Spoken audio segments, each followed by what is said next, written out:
This is Coach MJ on the Real Mission Impossible show. Today, our next guest, Pandit Dasa is his name.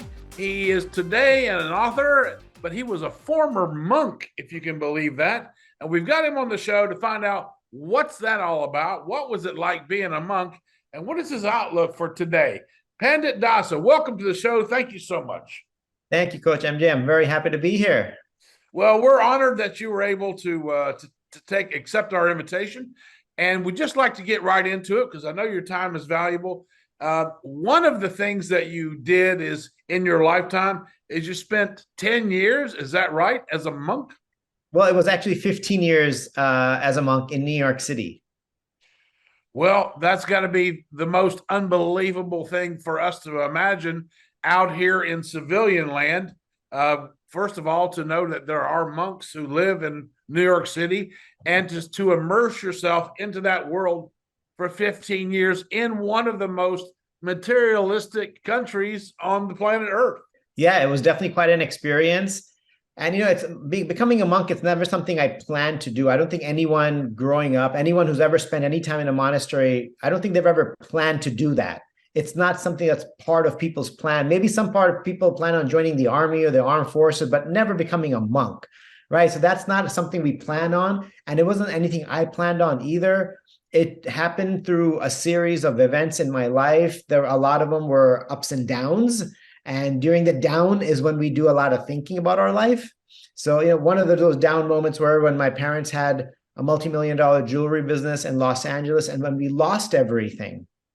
Like when that whole thing collapsed and we went almost completely broke, that was my first time when I started. This was in the early 1990s. So that's when I first started really contemplating the meaning and purpose of life and how I wanted to live the rest of my life. That's fascinating, incredible. I read somewhere that your family, in response to those traumatic business circumstances, took advantage of an opportunity out in Eastern Europe. Is that right? Yeah, so it was the early 1990s. A lot of Eastern Europe was breaking away from the USSR, and Bulgaria was one of those countries. And for whatever reason, my dad decided through some business contacts, I don't know who asked him or told him or convinced him. So he's like, we're going to go out to Bulgaria and start a business. And because they don't have much, and he had expertise in importing things from India. So he went out there. We packed up our bags, left LA behind for good. You moved also. Yeah, my mom, myself, and my dad, all three of us moved out to post-communist Bulgaria. And we went from living in a 6-bedroom house with a pool and a jacuzzi on the hills of Los Angeles to a 1-bedroom apartment in post-communist Bulgaria where no one spoke English. I mean, it was just about 30 to 40 years behind in technology. Everything on TV was in local languages. So I was really in like the twilight zone. And I think for those people who've never been out to some of those countries and understood what you've just said, there's nobody speaking English. So even the road signs, you can't read them. If you need help, you don't know who to call. There's not like a systematic 911 situation. And when you go into a restaurant, particularly in Bulgaria, and ask them for something, if they have it, they'll shake their head no, like they don't have it. It's completely, it turns upside down. Is that right? Yeah, everything. Going to a grocery store and you're not sure what something means, and you can't even have a conversation with the person behind the cashier because they won't understand anything. And in those days, in the early 1990s, literally no one spoke the language. There was just like one in like 5,000 or 10,000 that could speak some of the language, and I could see that they wouldn't fully get it. So it was very difficult and challenging. And of course, there was no internet. So you can just imagine, I went from being a very busy person with a lot of friends and doing all the things you do in LA to doing nothing at all. And so doing nothing can be a really good thing because we distract our mind so much with all the things that we want to do and believe that we have to do, that when we can actually stop doing all of that stuff and give our mind that break, that moment of nothing and silence, that's when the powerful ideas and inspirations actually arise. So it was a good thing for me. So this is what meditation teachers like Deepak Chopra and others, perhaps even you, talk about. The goal of meditation is to find a place where you're thinking about nothingness And from there, the still voice from inside gives us an opportunity to tap into the universe. Yeah. So, the nothingness isn't the only aspect of meditation. It is one aspect of clearing our mind and allowing our mind to wander freely and exploring. It's almost like a child. When you give the child an area to explore and figure things out, then it learns, it taps into its creativity to figure out what to do. So one aspect is to clear the mind so that it can wander. The other aspect, it also helps us focus a little bit more, right? You can, like, I like to say that you close out the apps in the mind, because we have so many apps up here that we need to close out. And, closing an app here is easy. Closing the app up here is hard. So meditation also helps us close the apps up here so that we can, let's say you have a lot of different important tasks ahead of you, but you have all these random apps up here that are distracting you from that task. Meditation can help us close those out so that we can actually stay more focused on the task at hand. And this can be really helpful in the workplace or any place, right? So it's like you make most progress on a highway when there's no traffic or there's less traffic, right? So that's what we're trying to do. Meditation can help us declutter and reduce the traffic up here so we can actually make some progress. Pandit, that's an amazing description of that activity. And, we've heard about it. Some of us have tried it. I know for sure that meditation can be a helpful tool once you can actually get that stillness that you need to do that. And when you talked about some of the apps that we have to close as your metaphor, it made me think about our phones today. If we have a lot of apps open, even if we're not using them, there's a constant, stronger drain on our battery. And so possibly also with the mind? 100% with the mind. I mean, any machine that gets overused, it's going to become drained. Anything it is, right? If you're driving your car really fast, it's going to empty out the gas tank faster. Whereas if you drive it on economy mode, so to speak, it'll take you a little further. So yeah, I mean, the mind can get overwhelmed. When we have too much on our mind, then we get anxious, we get stressed, we're more likely to make mistakes at whatever we're doing. Or if somebody disagrees with us, we might jump, we may, react in a negative way. So when our mind is not in that somewhat calm space, we're likely to be much more reactive to things because we can't take anymore. And one little wrong comment or somebody looks at us the wrong way that could be the straw that broke the camel's back, right? So yes, the more we use it, the more drain we experience. And that's why we need to, throughout the day, let off steam through mindfulness and meditation. And then we can be a little bit more relaxed and calm in our mind. And that just allows us to do everything better and interact with others better as well. Do we need to go become a monk for 15 years in order to learn a way that we can tap into this powerful tool that you're talking about? Absolutely. No, I'm just kidding. So, it is definitely an interesting experience, even if, there's a lot of places you can live in a monastery for a day or 3 days or a weekend. And I would say, hey, if you get a chance to do that, or even for the weekend, it would be a powerful, eye-opening experience, right? Just something different. It would be, yeah. Or just a meditation retreat, a week-long meditation retreat. I know a lot of people do those. Those things can definitely help, and that's an experience you'll never forget. Just like I'm not a monk anymore, but I'm never going to forget those 15 years. It's like they're always up there. However, if you never have a chance to do that, whoever you are, whether you're at home taking care of your kids, whether you're at a very busy corporate job, whatever it is, you can do this at home, at work, anytime, wherever you want to, right? It's something very simple that can be done by anyone, whoever you are. And all it does require, like anything else, to be able to do it well, it's some consistency, some determination to keep doing it.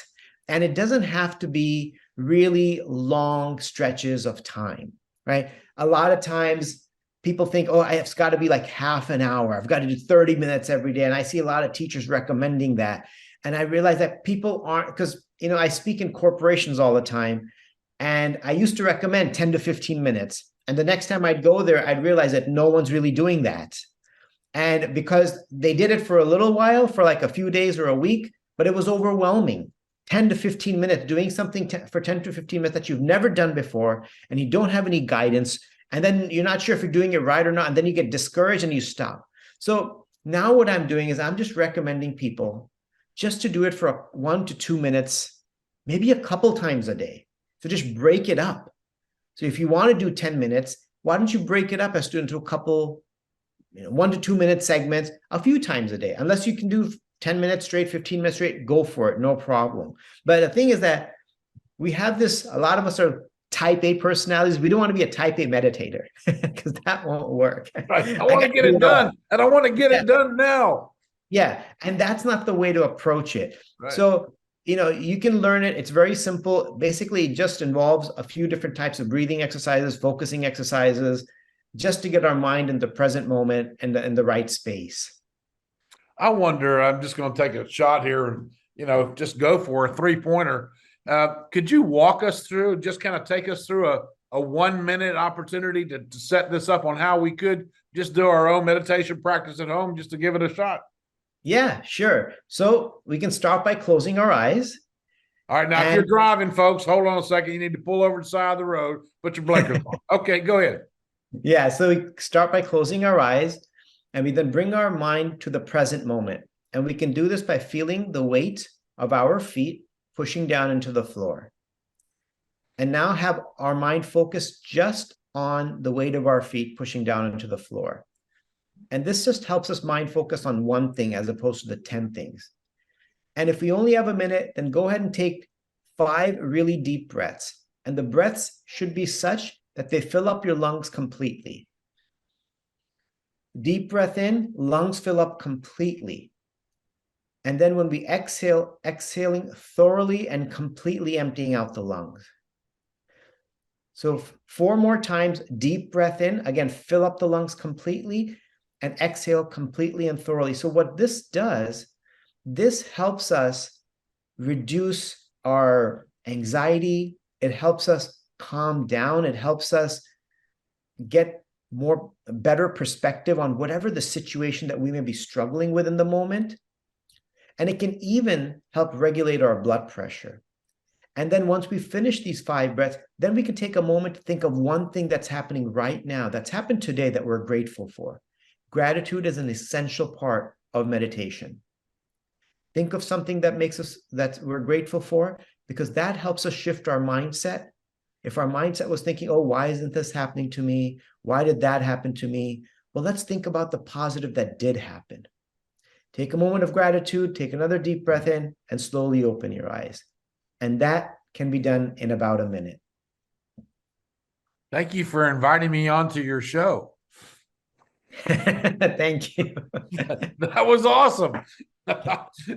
And you know what? You're right. We do need to be more mindful of how we're going through our life, because sometimes we get lost in the whole veracity of what we're doing, and we kind of forget that we are humans being, and that we could get a lot more done if we'll just center, be more mindful, have gratitude, and then reset and refocus. Yeah, exactly. We buy into this whole idea that we need to do a lot all the time. And if we're not doing a lot all the time, that there's something wrong with me, I'm not doing the best that I can, and therefore we're trying to multitask, do 3, 4, 5 things at once. And there's even research showing that multitaskers actually end up just making more mistakes, because our brain isn't programmed to multitask. It can only really do one task at a time. So when we believe that, we actually become less productive because we want to keep ourselves busy, and to keep ourselves busy, we end up multitasking, and then we never do one thing properly and thoroughly, and then we feel frustrated that we tried 5 things and we didn't get any one of them done. Right. Tell me now, today, when you are meeting with corporations, your clients, and of course their teams and staff, what is the essential challenge today in today's workplace? Well, there are quite a few challenges. I think one of the biggest challenges, people are trying to figure out how to manage their work environment, and whether that's going to be hybrid, if it's in the office, if it's at home. So this is a challenge companies are struggling with to some degree. Some have adopted and said, yep, well, we're just going to be, everybody can go remote. And some are saying, okay, hybrid, 2 days at home, 3 days at work. And some are pushing for people to come back. And those who are pushing are getting a lot of resistance. And so that's one of the struggles companies are facing, is how to find that balance. And I think a lot of people have become very comfortable working from home.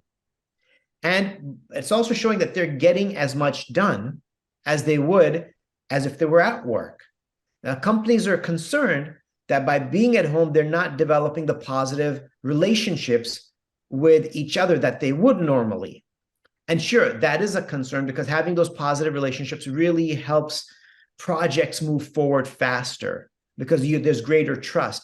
However, that trust can still be established. If there's a culture where we are checking in on each other and talking to each other once in a while, even virtually, those relationships still can still be built, right? Like, people have relatives in other parts of the world. You talk with them and you connect with them, and now you know what's happening in their life. So that can still be done. So that's one of the bigger challenges happening now, where some companies have taken a firm stance at everyone back in the office. Some are saying, okay, partially, and some are saying, okay, you can stay home. So that is some of the challenges. One of the challenges, of course, since the whole pandemic thing happened, those who are working from home, it was really hard to figure out what the boundary was. When does work start and when does it stop? Because you're working from your dining table or wherever it is. And then people were working longer than normal. And there was almost a little bit more burnout simply because they were working from home, and now everyone's home, but that's sort of ending now. So that problem isn't as strong as it was when the pandemic first started. Yes, I totally agree. And most people will remember what it was like. And then you're busy, you're on your computer. If you did live with someone else or your family, somebody would just walk through with their agenda, not thinking about you at all. And you had this kind of dynamic, and daddy, help me with my homework now, I got a problem, and you're in a virtual call. Yeah, it was quite a thing, but we're learning now how to deal with it. And companies who have successfully managed to learn that there is a possibility to have this human connection in the virtual world, and that there is a possibility, and there are consultants like you and myself and others who are helping companies through their leadership models connect better with their virtual teams. Virtual is a very powerful tool for a business to deploy if it's done right. Yeah, and I think one of the key things is about connection, making people feel that there is a sense of belonging at work, right? And that can be done whether you're virtually or in person. And I think leaders play a huge role in making people feel that they belong. Like, everybody, that's what everybody's looking for deep down, a sense of belonging. And if we're going to spend more than half of our waking time at work, right, and which we do, half of our waking time is at work, don't we want to be working in an environment where we feel valued, appreciated, and like we belong, like we matter? We absolutely do. And the leaders and management teams that create that type of a workplace culture will notice the greatest level of employee loyalty and retention, and probably the lowest level of attrition. So I think that is one thing, and that really is, because a lot of times leaders are just focused on productivity and not so much on the needs of the individual. And I think that's where the disconnect is, because we can't just expect people to be working like robots and machines, right? We have mental health needs, we have emotional health needs, we have physical health needs, we have families. We just have to realize that people need time and space to take care of those things. And if those things are taken care of, people will be more peaceful and happy. And that peace and happiness will translate into the workplace. That will impact their productivity and the quality of work that they do, because they're peaceful and happy here. That will show up here as well. And I think that's something that leadership and management, I think they're trying to understand that. I think that's the understanding we really need to create that sense of belonging. Like, hey, you matter and we care for you. and your whole self, and not just the productivity you bring into the organization. Yeah, the leadership has come a long way from the days of who parked in my parking space and shouting across the office and putting everyone in a terror point, to appreciating what Mary did yesterday for her team and giving them praise and recognition and appreciation. And like you said, if you're a company and a leader out there and you're listening to this podcast or watching this show, if people are spending more than half of their waking time in your business, and you don't treat them as a family member and you don't see them as an asset as if you would your own finger, then you really need to do a checkup from the neck up, as Zig Ziglar used to say, because people will walk out your door just as fast as they came in. It's all about how we feel. We want to feel significant as people. We want to feel like they're making a contribution. We want to feel like somebody cares. Yes, there has to be stewardship in leadership. Totally get that. But at the end of the day, we're a human family. Yeah, absolutely. And the more people feel that they're valued and their work is appreciated and noted and they're treated like a human being, the more, people don't really want to pick up and leave. It's too hard to leave a job and then to find another one. And it's really hard for organizations to keep constantly hiring new people. It's so expensive. And it's just demoralizing for everyone else, because they realize if this person left, I wonder who's next. So nobody wants to deal with that. But really, it is up to the leadership to realize that, hey, we have to change our ways. And for those leaders who are self-aware and thoughtful and who want to make a change, they realize that change has to start with themselves and their own attitude. Because a lot of times what can happen is it's the right politically correct thing to say that, yeah, we believe in work-life balance. We want you to make sure you're getting a good amount of work-life balance, right? It's great to say that, those words coming out of leaders' mouths, and then they still send emails at 2 a.m, at 3 a.m, right? So you say that work-life balance is important in your organization, and then you're sending emails at 2 a.m. That does not demonstrate the words that you just said. There's a real conflict. There's a real contradiction in the words and the actions. And so that's one thing I always tell leaders when I speak to them, like, hey, this is something that really can't do this anymore, because you're putting so much pressure on them to think. Now they're thinking they were supposed to have responded at 2 a.m. And even if you're the kind of leader that needs to send that email, why don't you just schedule it to go out at 8 a.m.? Just schedule the thing. It's an easy technological thing that we can do. It doesn't require rocket science. So this way, no one's feeling guilty. No one's feeling like their job's at risk now because they didn't respond till 8 a.m. when they were supposed to respond. So, I think our words and our actions have to be consistent, especially for those in a leadership role, for everyone, but especially for them. Yes. And of course, today you bring mindfulness as a theme into organizations. You've talked about how important meditation is. You've talked about gratitude, but you're also now talking about the feelings of people within organization must not just be cared for, must be nurtured, appreciated, and protected. Yeah, we're human beings, so we have feelings, right? And those feelings have to be addressed. A human being. Okay, well, I'll just ask a question.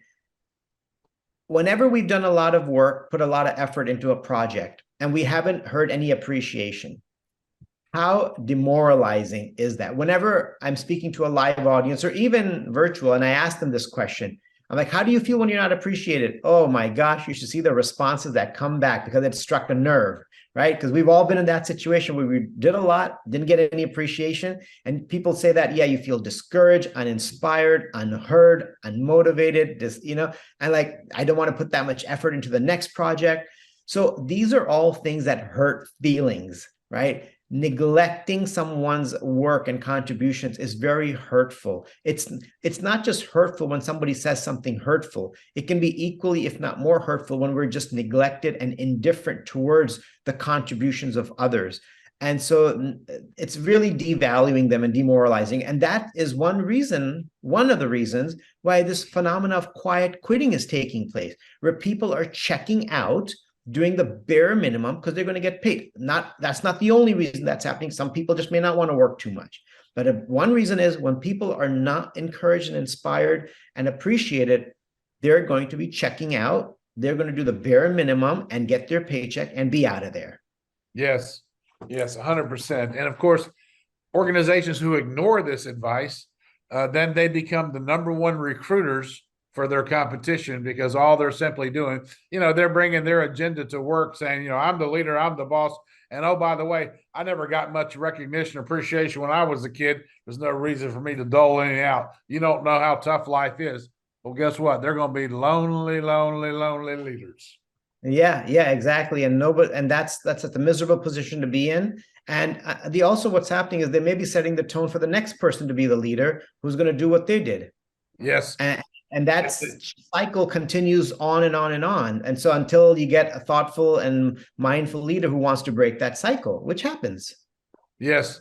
We're talking to Pandit Dasa. He's an author. He speaks about mindfulness and other ways to empower corporations and their staff and team. We'll give you all the links on how to reach out to him. And we thank you very much for the free meditation class you've added into this episode today. That was awesome. And we send you blessings from the Real Mission Impossible show. Thank you so much, Coach MJ. It was a pleasure speaking with you, and I loved having this conversation with you. Great.